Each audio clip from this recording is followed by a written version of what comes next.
ফেরাউন, যাকে পবিত্র কুরআনে আল্লাহ তাআলা অভিশপ্ত বলেছেন। ইসলাম ধর্মে ফেরাউনের নাম শোনেননি এমন মানুষ পাওয়া দুষ্কর।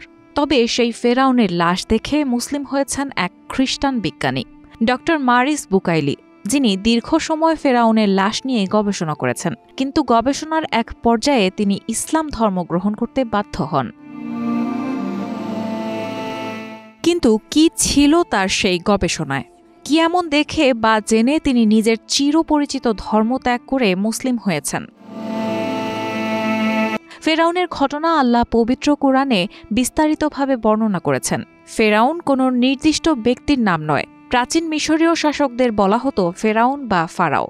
ধারণা করা হয় প্রায় ৩৩০০ বছর আগে প্রাচীন মিশরে এক ফেরাউনের রাজত্ব ছিল, যার নাম দ্বিতীয় রামাসেস। এই রামাসেসকেই মূলত সবাই ফেরাউন হিসেবে চিনে থাকি।